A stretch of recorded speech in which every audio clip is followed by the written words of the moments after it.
Good afternoon, Winterview back again with another brief dialogue. His dear friend, Annastacey, coming to you live. Well, not really, but recorded live from my car as usual on a beautiful sunny Sunday afternoon on his way to the beach to grab a few waves and then maybe a coffee. Yeah. This dialogue is on, well, by special request actually, for my friends out there who in some way feel that modern or progressive spirituality, non-duality, etc., leaves their traditional beliefs in the dirt, beliefs about God, which they actually might be quite fond of, and have grown up perhaps in quite an orthodox background, whether it's Christianity, Hinduism, Judaism and so forth. The mind is often tempted in some ways to discard old beliefs as somehow incorrect or wrong or misguided, and new beliefs as better or improved in some way. This is not the case, and in some ways it's a shame that one has to discard all notions of God just because at least in the non-duality sense, that is often a concept that is poo-pooed by and large. And so I thought I'd give a little dialogue, a little shout out to God, bring God back into the picture in a way that, well, might make the seeker feel a little bit better. That's what I'm all about, helping the seeker feel better today. So, without further ado, I can't say that word. Let's have a look at God. I think I've done a talk on God already, but anyway, we'll talk about God again. In a broad sense, God is problematic because it's highly conceptual. And as you know by now, I'm Mr. Let's look at our concepts all the time, Winterview. So that is one of the glaring problems with the whole idea of God, in that it's not uniform. Whatever concept one arrives at is personal to themselves. But of course the mind, thinking that God is universal, somehow thinks that one's own concept of God is now universal, that everyone knows or sees or views or thinks about God in exactly the same way that I do, and anyone who doesn't is an infidel who should burn in a fiery death for eternity kind of thing. So that's the glaring problem with the whole God thing, the conceptual, personal nature. And if your concepts of God are rather monolithic and a bit limited, then you end up with a healthy dose, or I should say an unhealthy dose of guilt to go along with that. So God is often anthropomorphized as a older male sitting in heaven who made the whole universe because he could, and then somehow, because of some mysterious way of God's thinking, he made the world imperfect so that he could punish people for their mistakes.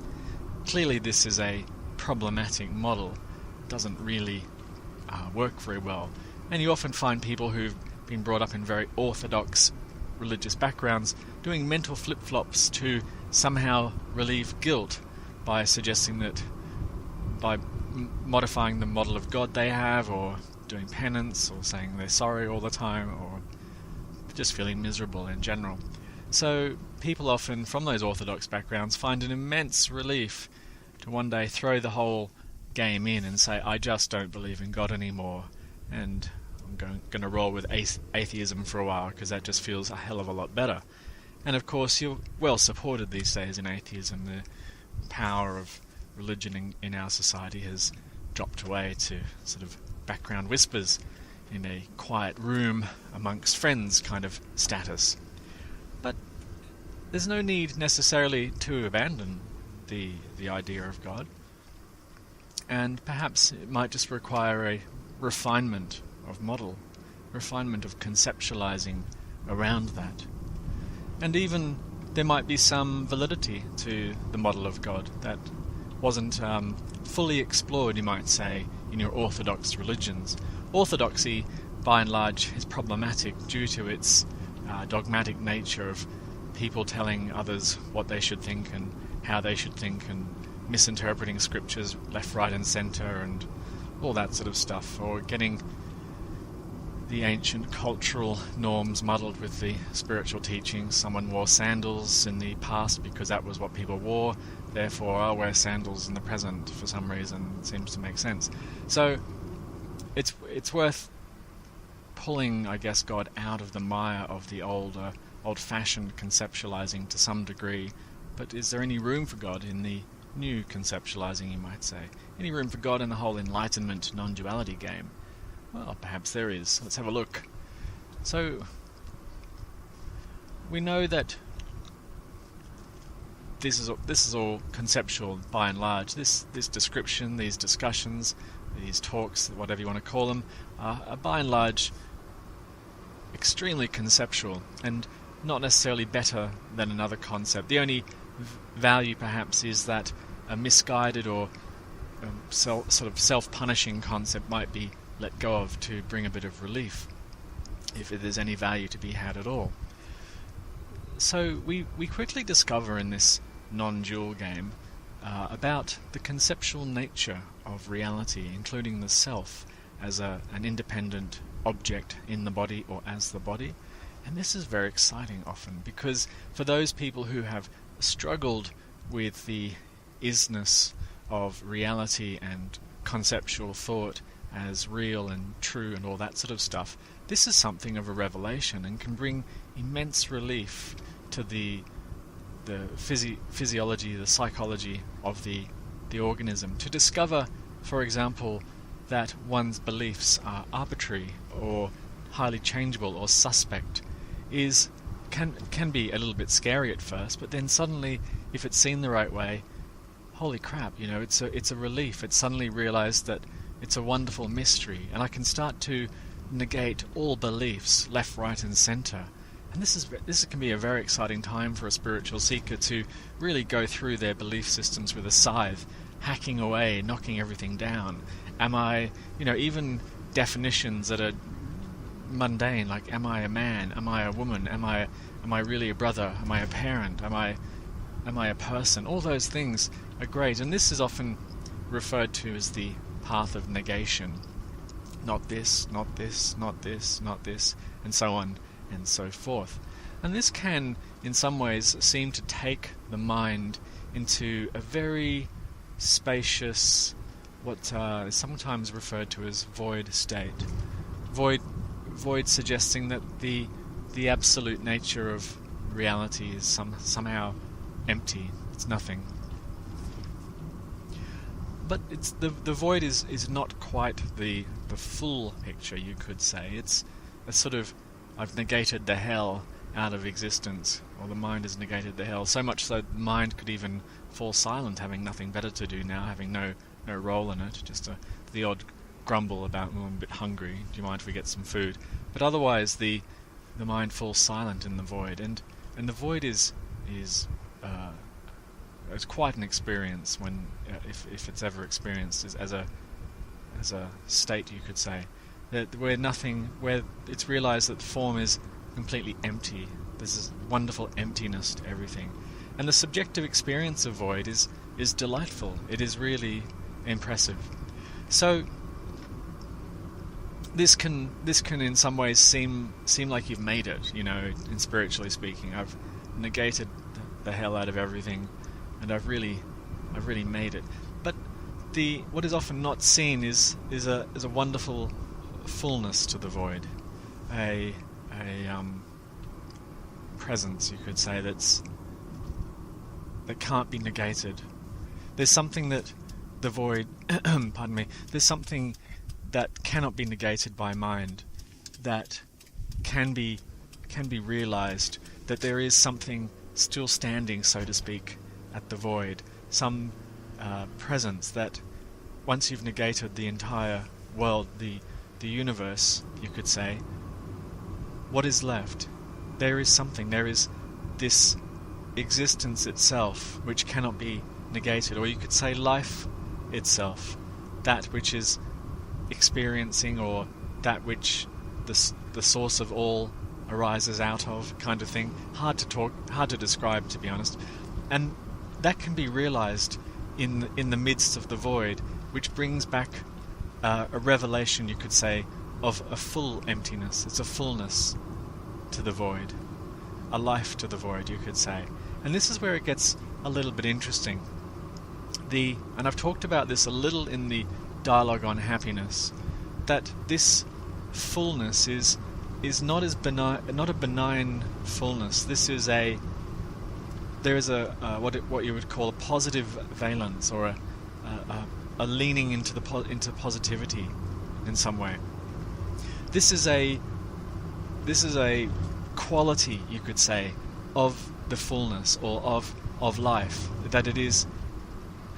I don't want to say happy, because that's a bit of a human word, but it's positive.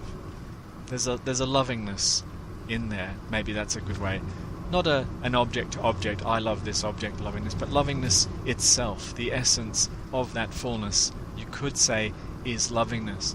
But I'm saying fullness, and it's quite a dull word in a way. It's a very academic, sort of masculine sounding word. We could bring in the divine, if you like. I mean, there's no need to throw God out completely. So we could say that the essence of the fullness of life itself is divine, or it is a divinity, and that divinity is love, or lovingness in and of itself. This is a wonderful revelation, because the void, although a wonderful, we could say, experience, is barren in some ways of the lovingness of divinity. And we don't have to say God and think about a man with a white beard anymore. There's some sense of this lovingness infusing, if you like, this experience. It's somehow through and as it is, and it as the experience. There's a better way of saying that: transcendent and immanent, which is the posh way of saying it is the world and it's beyond the world at the same time. There's no really good way to say it. There's no good way to say that. So it brings back in divinity, and if you go to a lot of the traditional scriptures, God is often described as love itself, lovingness, all loving parent kind of thing. And the mind, in its naivety, you could say, jumped in too quickly into the conceptualizing and turned it into a parent, this God figure sitting up there. I think it's when you start throwing in God as the creator, it's really hard to somehow imagine that there's not an old guy with a beard in a workshop creating something like a man cave out the back of heaven where God's making universes, and it's hard for the mind not to go that way. And it's hard for the mind to go into the nothingness or formlessness, obviously. So it's a nice way of bringing divinity back in. The other way you can bring divinity back into the picture, if you like, is that there is when the person, you could say, is seen through as concept and or negated out of the picture, even intellectually, that the mystery is there of how things are apparently happening, how things are apparently being done in this incredible universe. And again, you could, if you like, as a concept, bring in God here as an intelligence that makes it all work, or seem to work, you could say. It beats the heart, it breathes the body, it divides in the cells, it holds the universes in place, a sort of ever-present, intelligent undercurrent power. But it's difficult because it's very easy for the mind to slip into the old personification of God, and very quickly you'll find the mind wondering, well, if there is a God, then what's the meaning of this life? What's the purpose? What does God want from me? And so on and so forth. That's when the conceptualizing becomes problematic. God doesn't want, if we stick with the model that I've just thrown out there, God doesn't want anything from you. You don't even exist. God has no special plan for you because you aren't there, which is really a funny one to think about. The other way you could flip it around is that you are God. Not you personally, because we just said that there wasn't a you, but the essence of existence, of life itself, is that divinity. You are that divinity.